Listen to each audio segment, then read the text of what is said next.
Alright, hello everyone. I just wanted to say that I'm back and you can be expecting a lot more audiobooks. And today we're going to be reading another My Weird School book by Jim Palo. And this one is called Miss Suki is Kooky. So, let's get on to the book. Chapter 1: The Weirdest Thing in the History of the World. My name is AJ, and I hate school. It was Monday morning, and all the girls were playing with these fake makeup kits that they got at some birthday party over the weekend. I thought I was gonna throw up. "Picture days in 3 weeks," said my teacher, Miss Daisy, as she handed us a piece of paper. "A photographer is going to come and take pictures of every student in school, so make sure your parents fill out this form if they want to order pictures." "I love getting my picture taken," said this annoying girl with curly brown hair named Andrea Young. The girl's name is Andrea Young, that is, not her hair. Hair doesn't have a name. "Me too," said this crybaby girl named Emily, who always agrees with anything Andrea says. "They should take your pictures," I suggested, "and burn them." My friends Ryan and Michael laughed. Emily looked like she was going to cry.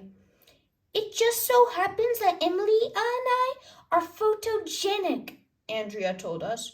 "Wow," I said. "You can read minds?" "Photogenic means you look good in pictures, dumbhead." "That's good," I said, "because you're ugly in real life." "Oh, snap," said Michael. "Do you know where they should put your picture, Arlo?" said Andrea. "Where?" I asked. I hate when she calls me by my real name. "In the post office," she said, "with all those pictures of criminals and bank robbers and murderers." "Oh, snap," said Ryan. "So is your face," I told Andrea. Anytime somebody says something mean to you, always say, "So is your face," even if it doesn't make any sense. That's the first rule of being a kid. "Enough chit-chat," said Miss Daisy. "We have a library now with Miss Rupee." "Yeah," said all the girls. "Boo," said all the boys. "Bummer in the summer. Libraries are boring. Do you know why? Because they're filled with books, and there's nothing more boring than a book. Why are you even listening to this one?" Library would be even more boring if we didn't have a librarian like Miss Rupee. She's always dressed up like somebody else, whether it's Little Bo Peep or Johnny Appleseed. Miss Rupee is loopy.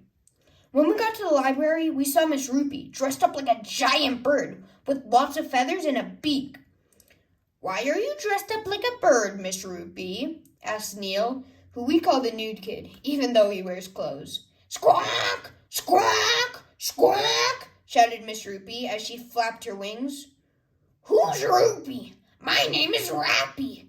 I'm a peregrine falcon, the main character in The Fearless Falcon. It is a wonderful book, written and illustrated by the famous children's book author, Miss Suki Kabuki."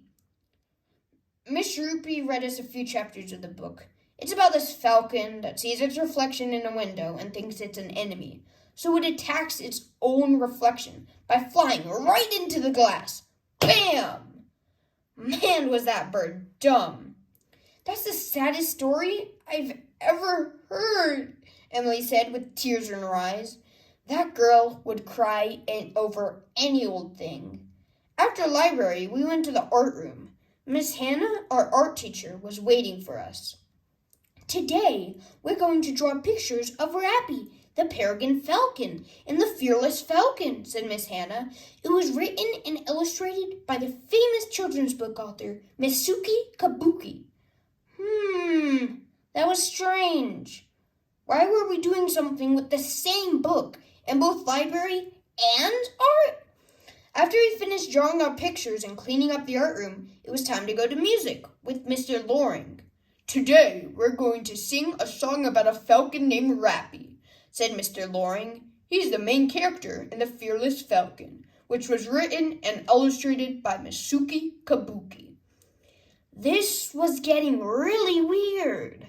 After my music class was over, we went to computer lab. Good morning, said Miss Yonkers, our computer teacher. Today we're gonna visit www.sukikabuki.com. That's the website of children's book author Miss Suki Kabuki. What the heck was going on? How come all the teachers were talking about this dumb children's book author? It was the weirdest thing in the history of the world. After we finished computer lab, we went back to our class to get ready for lunch. Suddenly, I heard a knock at the door. Miss Daisy answered it.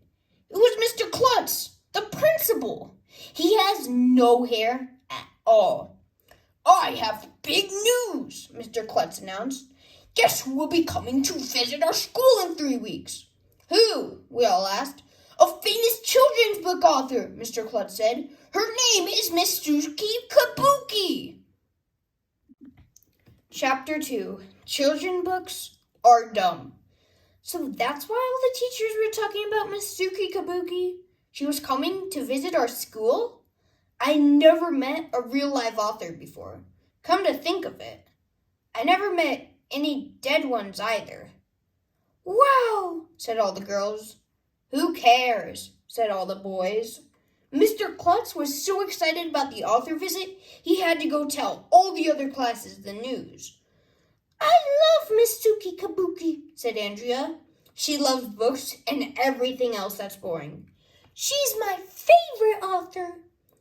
Never heard of her before today, I said. Well, maybe if you picked up a book once in a while, Arlo, then you would know who she is.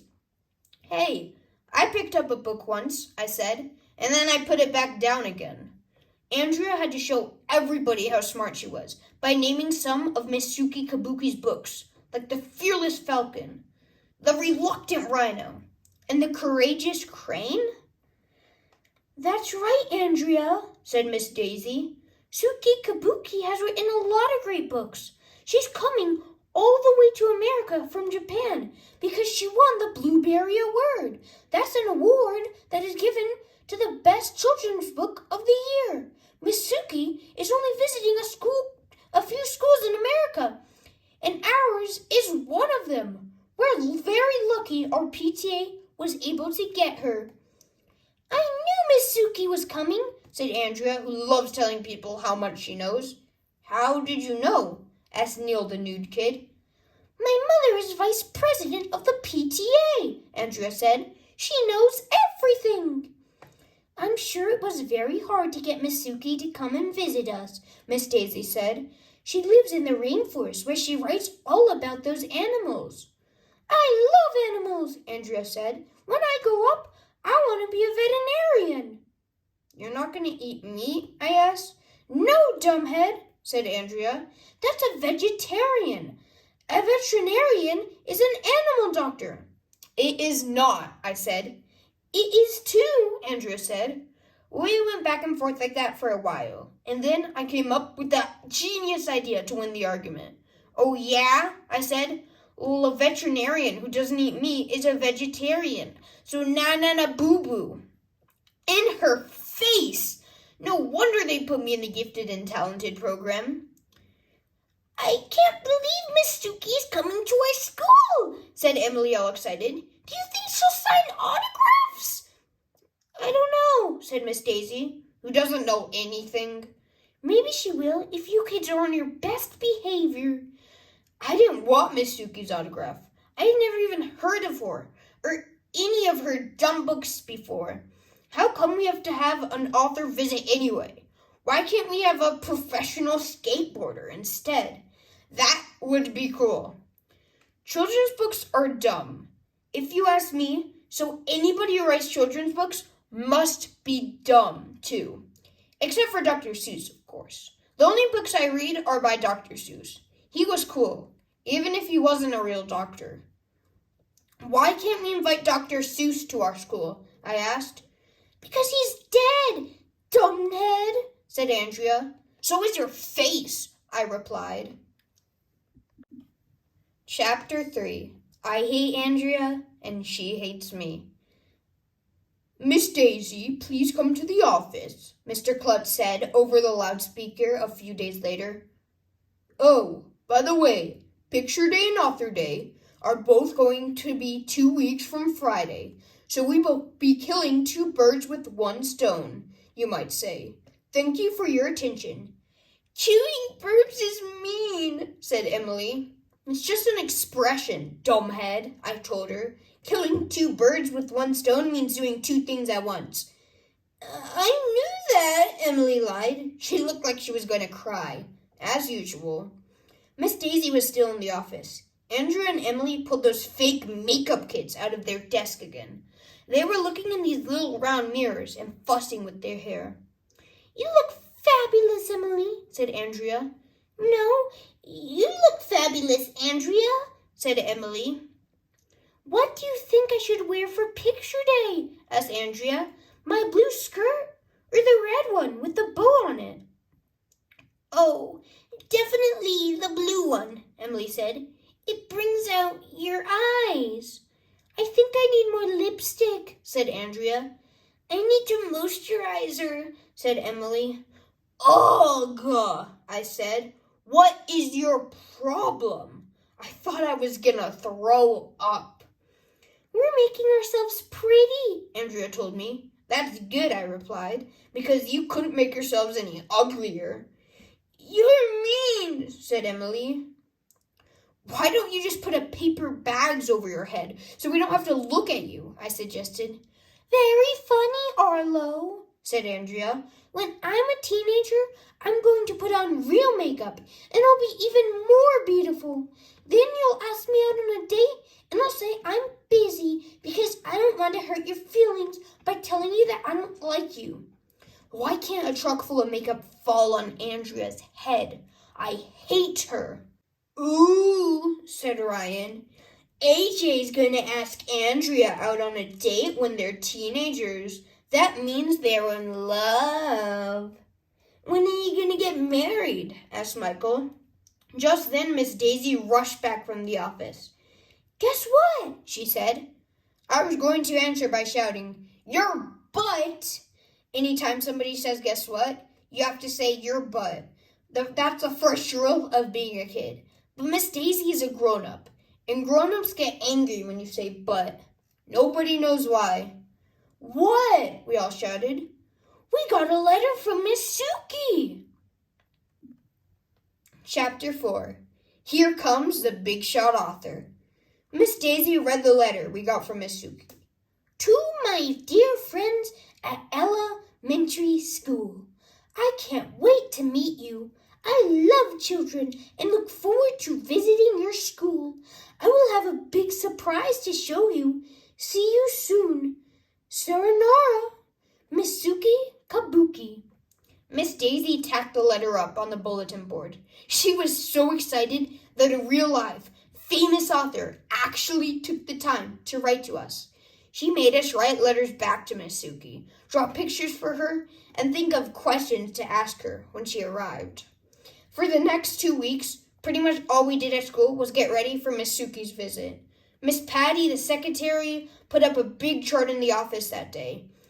The chart said countdown to Picture Day and Author Day. Every day she crossed off a number so everybody would know how many days were left. 14, 13, 12, 11. The reading specialist, Mr. Mackey, came into her class and told us all about Miss Suki's books. Man, that lady sure likes animals. I think she likes animals better than people. That's why she lives in the rainforest instead of a regular house with her family. People who live with animals are weird. I wondered if Miss Suki runs around the rainforest in a loincloth, like Tarzan. 10, 9, 8, 7. In science, Mr. Docker taught us all about peregrine falcons, because that's what Miss Suki wrote about in The Fearless Falcon. Peregrine falcons are called raptors, and they eat other birds like pigeons and ducks. Yuck! Mr. Docker said they don't have teeth, so they use their beak and their razor-sharp toenails called talons to tear into flesh. Ouch! Their eyesight is so sharp that they can spot a rabbit from a mile away. And they're the fastest bird in the world. They can fly almost 200 miles an hour. One time, my dad drove 80 miles an hour, and a policeman pulled him over and gave him a ticket. But I don't think peregrine falcons have to obey the speed limit. 6 more days, 5 more days, 4, 3. Some classes made shoebox scenes for Miss Suki's books. Some classes made sculptures of Miss Suki's animals. Friends out of popsicle sticks. Our classes made a welcome sign and art with Miss Hannah. We also made a long red carpet out of construction paper, so Miss Suki could have a grand entrance into school. We also made our crosets out of Miss Suki's name, like this. M, marvelous. I, interesting. S, serious. S, same as the last S. C, S, C, above. U, understanding. K, knowledgeable. I can't wait to meet her. Finally, all that was left on the countdown to Picture Day and Author Day chart was a big number 1. It was the day before Miss Suki would arrive.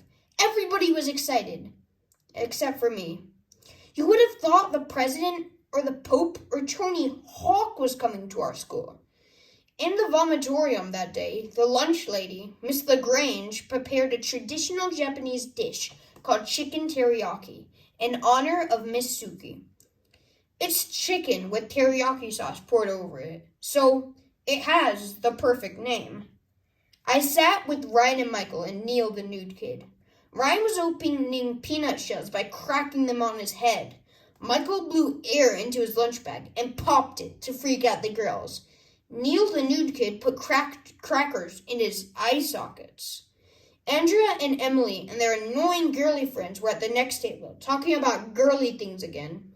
"Should I put my hair in a ponytail for picture day?" asked Andrea. "Or should I wear a bow?" "A ponytail, of course," replied Emily. Ugh, I thought I was gonna throw up. "I bet Miss Suki is going to come in a limousine," said Michael.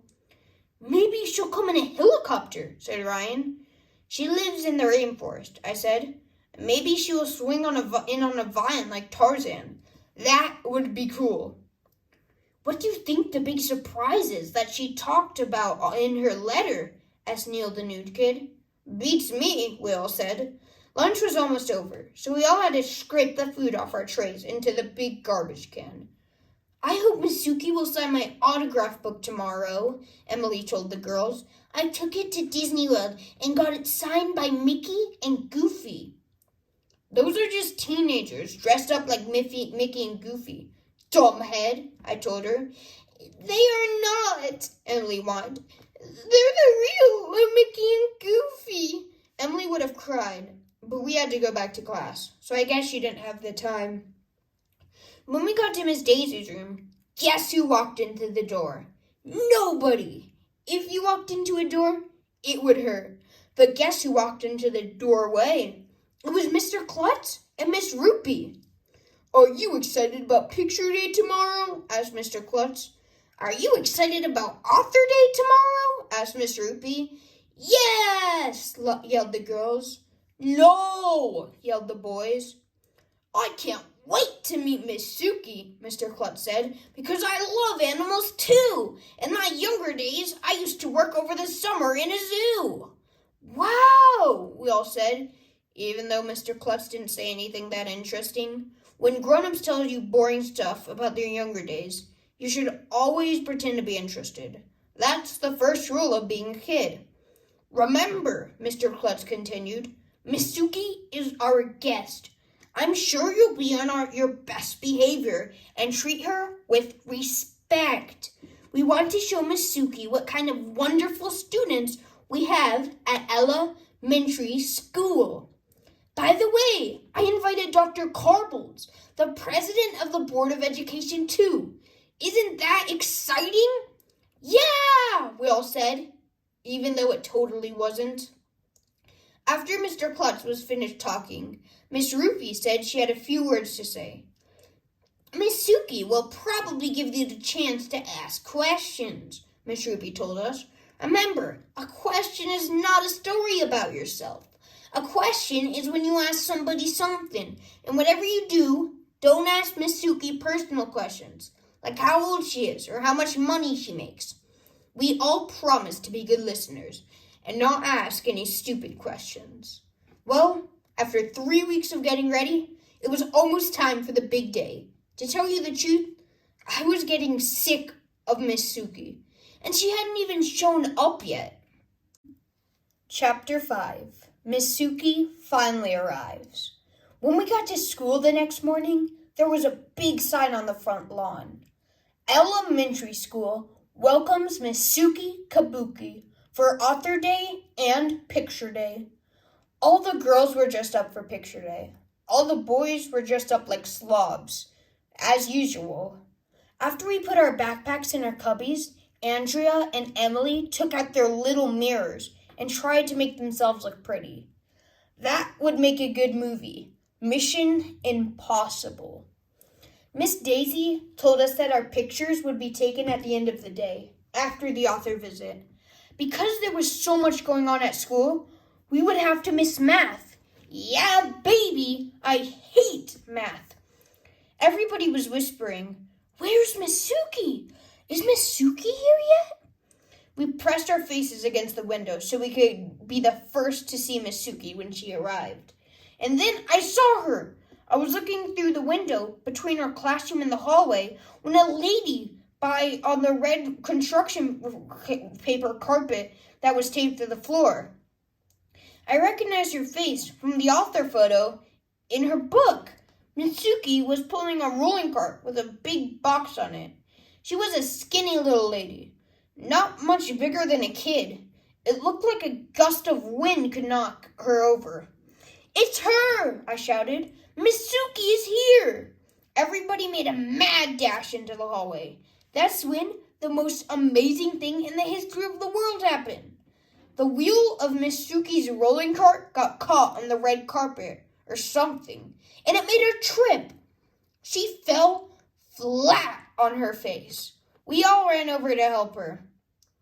"Why is that paper all over the floor?" Miss Suki asked. "It's not paper," Ryan told her. "It's a red carpet, so you can make a grand entrance." "Can you please get rid of it?" she said. "I've already had a hard day already. My plane was delayed and the taxi driver got lost on the way here." "Ooh, she has her own plane," somebody said. "Ooh, she has her own taxi," somebody else said. "Are you really the famous children's book author, Miss Suki Kabuki?" I asked. "Yes, I am," she replied. She shook my hand. "Ooh, I never touched somebody famous," I said. "I'm never going to wash his hand again." "Big deal, Arlo," said Andrea. "You probably never wash your hands anyway."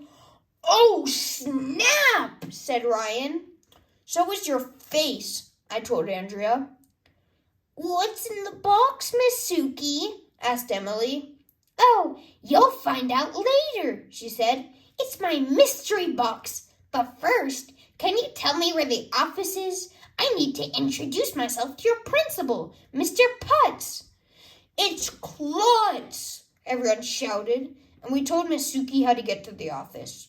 We were so excited that we were the first class in school to meet Miss Suki. The bad part was we had to wait 1,100,000 hours for her assembly to start. First, she had to visit the kindergarten trolls. After that, she had to visit the 5th and 6th graders. Then, she had to have lunch with the teachers. Then, she had to sign all the books that kids ordered. Finally, it was time for our assembly. Andrea and Emily wanted to bring their dumb mirrors along, but Miss Daisy said they couldn't. Not on a boo-boo. On them. We walked 1,100,000 miles to the all-purpose room. But even I was a little excited by them, so it didn't seem that far. When we finally arrived, we saw an easel on the stage and Miss Suki's mystery box. I wanted to sit with my friends, but Miss Daisy made me sit between Andrea and Emily. Boy, girl, Miss Daisy said. Crisscross applesauce. That's grown-up talk for sit down and cross your legs. When everybody was seated, Miss Rupee made a peace sign with her fingers. That means, shut up. She was wearing her birdsuit again and held a big slab of wood under her wing. It looked like one of those boards my mom uses in the kitchen when she chops up food.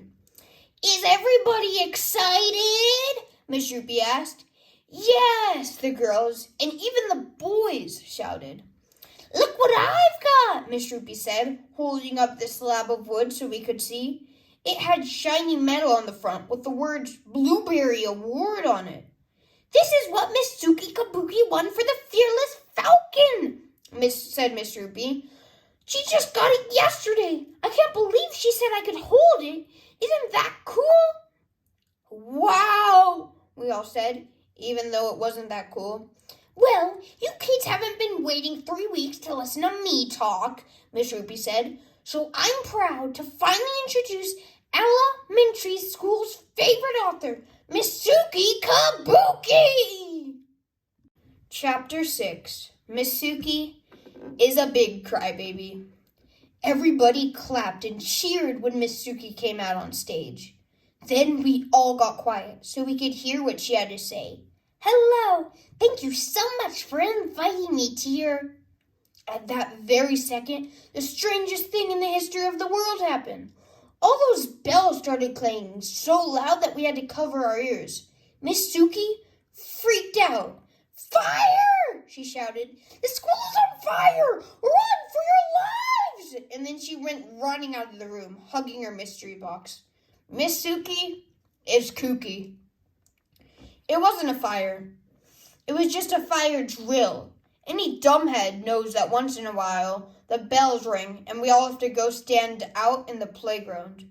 Line up in single file, Miss Daisy told us.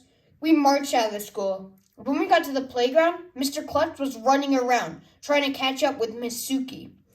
All the girls were complaining that the wind was messing up their hair, and it wouldn't look good for picture day. That would be cool if the school really did burn down, I told Ryan and Michael. Yeah, Ryan agreed. Then we could toast marshmallows. Miss Suki was standing near her class, still hugging her mystery box, when Mr. Klutz finally caught up with her. Maybe this isn't my day, Miss Suki said, shaking her head. Oh, don't worry, Mr. Klutz told her. The fire drill wasn't supposed to happen today. Nothing else could possibly go wrong. The bell rang again, which meant the fire drill was over. We went back inside to the all-purpose room, and Miss Rupee introduced Miss Suki all over again. Well, that was exciting, said Miss Suki. Thanks for inviting me to your school. I love books and reading. Don't you? Yes, said all the girls. No, said all the boys. Books can take you to different worlds, said Miss Suki. So can spaceships, somebody yelled. What's in that box, Miss Suki? Somebody else yelled. Miss Rupee jumped up and grabbed the microphone. Please don't call out any questions yet, Miss Rupee said. Miss Suki will answer your questions at the end of her talk. She handed the microphone back to Miss Suki. When I was a little girl growing up in Japan, Miss Suki said, my mother took me to the library every week, and by the time I was 10 years old, I had read every book in that library. That's when I knew I was going to grow up and become a children's book author. Wow, we all said, even though it wasn't that interesting. Ever since I was little, I loved animals, Miss Suki told us. That's why I write about them and draw pictures of them. Miss Suki drew a picture of a bird on the easel. Well, she didn't really draw a picture of a bird on an easel. She drew a picture of a bird on a tree, and the picture was on the easel. Anyway, she drew really fast. Miss Suki is a good drawer. This is Rappy, she said as she finished the picture. He is a raptor and the main character of the book The Fearless Falcon. Then Miss Rupee dimmed the lights. And Miss Suki turned on this machine that shows pictures on a big screen. We saw pictures of Miss Suki in the rainforest with all kinds of animals like monkeys and weird birds and stuff. It was cool. May I read you a chapter from The Fearless Falcon? Asked Miss Suki. Yes, we all shouted. Miss Suki read us the part where Rappy sees his reflection in a window and thinks it's another raptor. So he attacks himself and crashes into the glass. He nearly dies. It was really sad and exciting when Miss Suki read it. And then something really weird happened. Miss Suki started to cry. She had to stop reading. Miss Rupee gave her a tissue. What's the matter, Miss Suki? Asked Emily. Remember the letter I wrote you? Miss Suki asked, wiping her eyes. I said I would have a big surprise to show you. Well, here it is. She went over to her mystery box and lifted up the latch. Then she opened the door of the box. Do you know what was inside? I'm not going to tell you. Okay, I'll tell you. But you'll have to listen to the next chapter. So na-na-na boo-boo on you. Chapter 7. Rappy the Raptor is cool. Miss Suki opened the mystery box and took out a bird. It let out a squawk. This, she announced, is Rappy. He's my inspiration for the Fearless Falcon. Wow, we all said. Now that was really interesting. I found him on the ground outside a building that was covered with windows, Miss Suki told us as the bird perched on her finger. Rappy must have seen his reflection and rammed into the glass, trying to attack it. His parents were nowhere to be found, so I brought him home with me. Poor Rappy nearly died. That's what gave me the idea for my book. Miss Suki started crying again. I turned around. Some of the kids looked like they were going to cry too. Sheesh, get a grip. I mean, the bird was still alive. Rappy showed off his feathers. He must have been 4 feet from wing to wing. Squawk! Squawk! Squawked Rappy. He's intimidating, whispered Andrea, who likes to show off by saying big words. And scary, whispered Emily. They had raptors in that movie Jurassic Park, I whispered to the girls. One of them ripped some guy's head off while he was sitting on a toilet bowl. Stop trying to scare Emily, whispered Andrea. Rappy is my baby, Miss Suki said, and she gave Rappy a kiss on the beak. Isn't he beautiful? People who kiss birds are weird. Miss Suki told us that Rappy's talons are 4 inches long and as sharp as carving knives. If he wanted to, he could kill a lion, said Miss Suki. Wow, Michael shouted. Did you bring a lion too? Yeah, Ryan said. We want to see Rappy kill it. Oh, Rappy is harmless, Miss Suki told us. He wouldn't hurt a fly. I wasn't worried about Rappy hurting flies. I was worried about Rappy flying away from Miss Suki's hand and using those talons to rip my head off. I'm sure he wouldn't hurt any of our students, said Miss Rupee. Until recently, peregrine falcons were an endangered species, Miss Suki told us. Does anybody know what endangered means? Andrew's hand shot up in the air. Of course. Anytime anybody asks anything, Andrew's hand is always the first one to go up. Endangered means there aren't many of them left, Andrea said when she got called on. She was all proud of herself. Big deal. Any dumbhead knows what endangered means. That's great, said Miss Suki. Peregrine falcons almost became extinct in the 1960s. Does anyone know what extinct means? Andrea put her hair in the air. But I guess Miss Suki didn't want to call on her twice in a row. So I put my hand up and she called on me instead. Instinct is when something smells really bad, I said. Like, woo, that stinks. Everybody laughed, even though I didn't say anything funny. Good answer, dumbhead, Andrea whispered. Actually, Miss Suki said, a species is extinct when there are none of them left. So I must be very careful with Rappy. Rappy squawked like crazy when Miss Suki put him back in his box. Then she thanked us for listening to her talk. All in all, I'd say her talk was almost not boring. Chapter 8, Dumb Questions. We all clapped and cheered again for Miss Suki. You're supposed to clap at the end of an assembly because you're so happy that it's over. That was wonderful, said Miss Rupee. Does anybody have any questions? You're a great author, some kid yelled. Thank you, Miss Suki said, but I think you mean author. I like animals, another kid shouted. Those are not questions, Miss Rupee said. Remember, we talked about the difference between questions and stories. The kid who said, I like animals, raised his hand again. Miss Suki let him have another chance to ask a question. Did you know that I like animals? The kid asked. I didn't know that, said Miss Suki. Can I have your autograph? Some other kid yelled. Actually, I just signed 400 books in the library, Miss Suki said. I'm pretty tired. All right, I said. She'll sign autographs. Will you sign my cast? Some kid yelled. Will you sign my shirt? Will you sign my head? Miss Rupee jumped up and told us that Miss Suki only had time to answer questions, not sign autographs. So everyone started waving their hands in the air. What's your favorite color? What's your favorite food? What's your favorite football team? What's your favorite Lifesavers candy? What's your favorite reality TV show? It looked like Miss Suki was getting tired of answering questions. But if we stopped asking questions, we'd have to go to math. So everybody kept asking questions.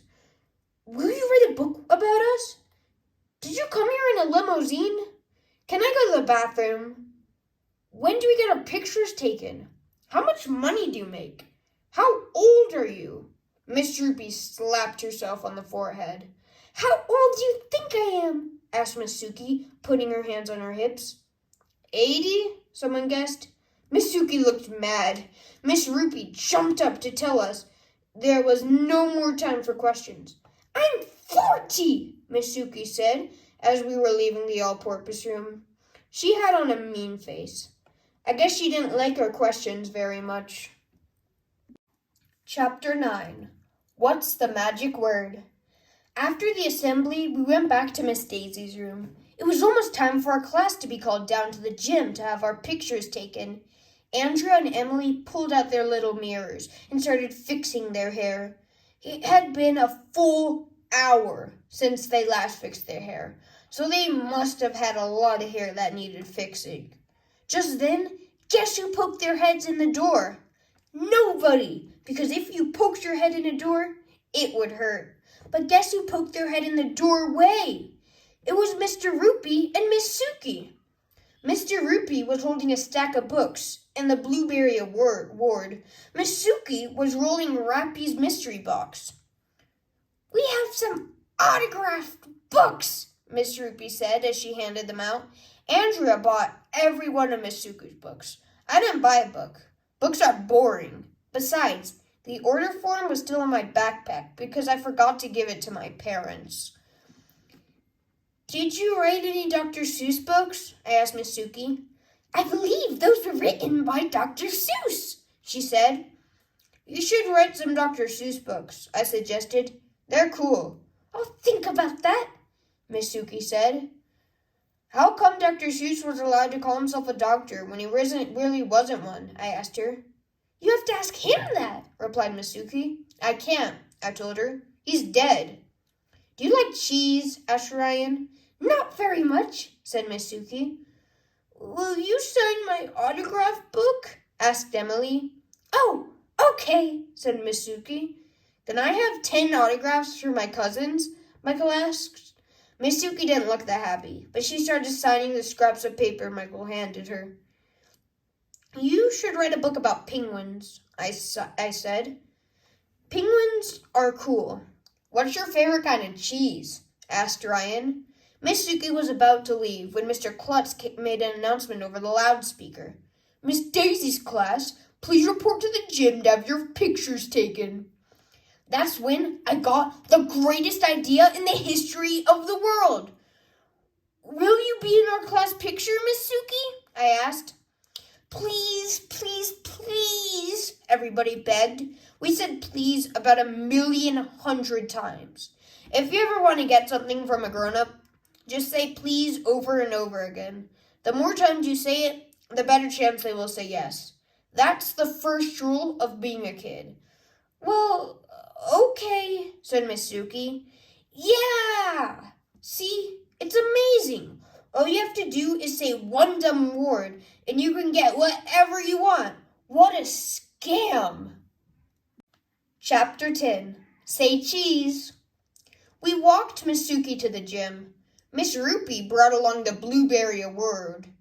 Miss Suki, I've read all your books, said Andrea, who never misses a chance to brown-nose a grown-up. And I have a question. What is it? Well, in The Reluctant Rhino, you wrote that Ricky the Rhino ate a fish for lunch. But I looked it up in my encyclopedia, and rhinos are vegetarians. They're animal doctors? I asked. No, dumbhead, Andrea said. That's a veterinarian. A vegetarian doesn't eat meat. Rhinos are vegetarians, so a rhino wouldn't eat a fish. It would too, I said. It would not, Andrea said. We went back and forth like that for a while. Then I came up with a genius idea to win an argument. A rhino that went to medical school could be a veterinarian, I said, and veterinarians can eat meat. So there. Nana boo-boo on Andrea. In her face. No wonder they put me in the gifted and talented program. Is that true? Miss Suki asked. She looked all upset. Rhinos are vegetarian? That ruins my whole story. Then Miss Suki started crying again. Man, what is her problem? That lady cries more than Emily. When we got to the gym, the photographer lined us up in ABC order. The girls were frantically combing their hair and putting on bracelets and necklaces and earrings and all kinds of other girly stuff. I can't believe girls poke holes in their ears and hang gold things all over themselves like they're Christmas trees. What's up with that? My mother said she would put my picture on our refrigerator, Andrea told us. Oh, does she put food on her camera? I asked. Oh, snap, said Ryan. Me and the guys made funny faces when our pictures were taken, but the photographer got mad and made us do them all over again. Finally, it was time to take a picture of the whole class. The photographer lined us up in 3 rows on the bleachers. I had to stand next to Emily. Miss Daisy stood in the back row on the left side, and Miss Suki stood on the right side. Hey, can Rappy be in the picture too? I asked. That would be cool. Rappy's had a long day, Miss Suki replied. I think he needs rest. Please, please, please, please, please, please, please, please, please, please, please. Well, okay, said Miss Suki. I tell you, it works every time. Miss Suki took Rappy out of her mystery box and put him on her finger. Rappy turned his head around slowly to look at everybody. It was cool, but a little scary too. He looked like he was searching for something, or someone to eat.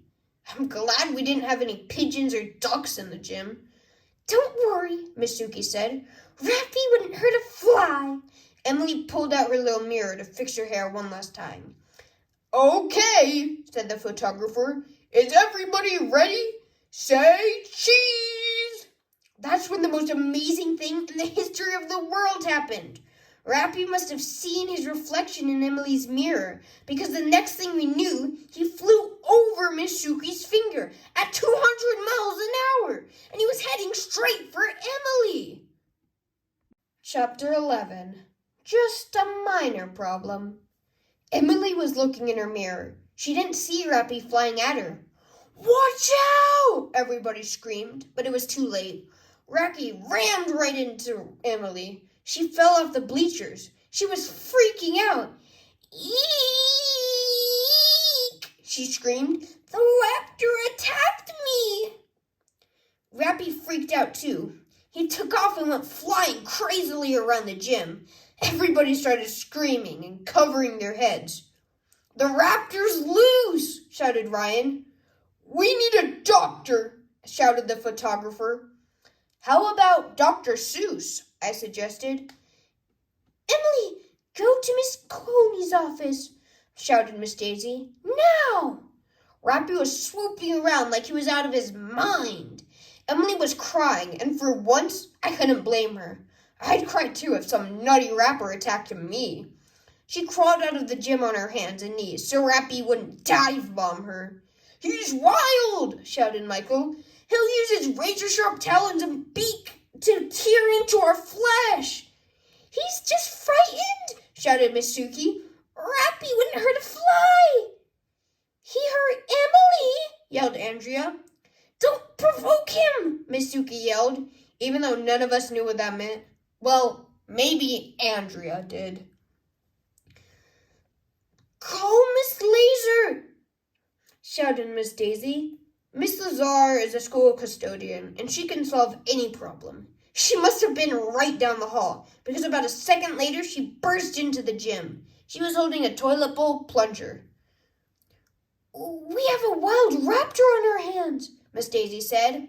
Do you want me to kill it? Asked Miss Lazar. She got into a batting stance, like she was going to hit Rappy with the toilet bowl plunger. No! Yelled Miss Suki. He's endangered! I have an idea, said Miss Lazar. I could build a cage out of toilet bowl plungers, and we could trap him inside. He'll never escape. Miss Lazar is bizarre. She has a museum filled with toilet bowl plungers in her secret storage room down in the basement. Mr. Clutch came running into the gym with his bald head. What seems to be the problem? He asked. The raptor attacked Emily, Miss Daisy said. Everyone, calm down, said Mr. Klutz. I'll take care of this. I know how to handle animals. In my younger days, I used to work in a zoo. Please don't hurt Rappy, begged Miss Suki. He's my baby. Leave it to me, said Mr. Klutz. Where is he? Up there, we all shouted. Mr. Klutz looked up. When he saw Rappy flying around near the ceiling, he screamed. Quick, he yelled. Get me a towel. Are you going to trap the raptor in a towel? Miss Daisy asked, running into the locker room to get one. No, said Mr. Klutz. I'm going to wrap the towel around my head so the raptor doesn't peck me. That was smart. After all, Mr. Klutz's bald head is so shiny. Rappy might see his reflection and attack. Miss Daisy would come running back with the towel, and Mr. Clutch wrapped it around his bald head. Then our gym teacher, Miss Small, came racing in. She was carrying a catcher's mitt, chest protector, and shin guards. Here, she said, put these on. Good idea, Mr. Clutch said. After he put this stuff on, he looked like a real catcher. That is, if catchers wore towels on their head. How will you get the raptor down from the ceiling? Asked Miss Small. Hand me that mirror, ordered Mr. Clutch. I'll put it in the mitt. The raptor will see his reflection in the mirror and think it's an enemy. Then he'll fly right into the mitt, and I'll catch him. Boy, Mr. Clutch should get the Nobel Prize for that genius idea. If he was a kid, he'd be in the gifted and talented program, for sure. Miss Small picked up Emily's mirror and gave it to Mr. Clutch. What if Rappy misses the mitt? Asked Andrea. Raptors have 4-inch-long, razor-sharp talons they use to tear into flesh. He could kill a lion. Mr. Clutch grabbed Miss Suki's blueberry ward and held it in front of him like a shield. This will protect me, he said. At that moment, guess who ran through the door? Nobody, because running through a door would hurt. But guess who ran through the doorway? It was Dr. Carbles, the president of the Board of Education. Chapter 12. Author visits are fun. Sorry I missed the assembly, he said. What's going on here, Klutz? Why are you dressed up in that weird costume? Why is it that every time I visit this school there's a disturbance? No reason to be alarmed, sir, said Mr. Klutz. Just a minor problem with the raptor. Raptor? Exclaimed Dr. Carbles. Didn't one of them rip some guy's head off in Jurassic Park?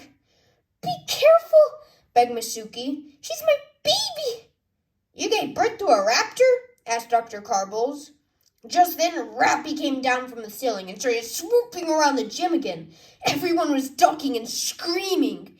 "Stand back!" shouted Mr. Klutz as he waved the catcher's mitt around to attract Rappy's attention. "Come on, Rappy, be a good boy. Come to Papa." I think Mr. Klutz was waving the catcher's mitt around a little too fast, because while he was waving it, Emily's mirror fell out. It hit the floor and broke into 1,100,000 pieces. "Oh no!" everybody yelled.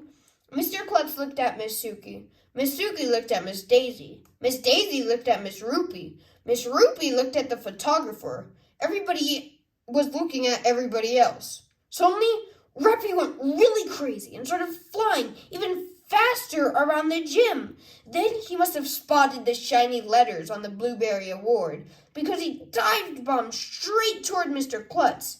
Mr. Klutz didn't know what to say. He didn't know what to do. He had to think fast. Just before Rappy would have rammed into him, Mr. Klutz held up the Blueberry Award. Wham! Rappy slammed right into it and broke it in half. Oh, that had to hurt. Rappy got it right on the kisser. It was awesome. A real Kodak moment. Luckily, the photographer was snapping pictures the whole time. "Hooray for Mr. Klutz!" we all shouted. Everybody was cheering. Well, everybody except for Miss Suki, who was on her knees, sobbing. Rappy didn't look too happy either. In fact, it looked like he might be dead. He was on the floor with his legs in the air, twitching. "Is that what Mr. Klutz meant by killing 2 birds with 1 stone?" Ryan asked. "He's dead!" Miss Suki cried. "You killed my baby!" "He's not dead," Mr. Klutz assured her. "He's just resting." "Does this mean that Rappy is still endangered?" asked Michael. "Or is he extinct now?" "I don't know," I said. "He smells fine to me."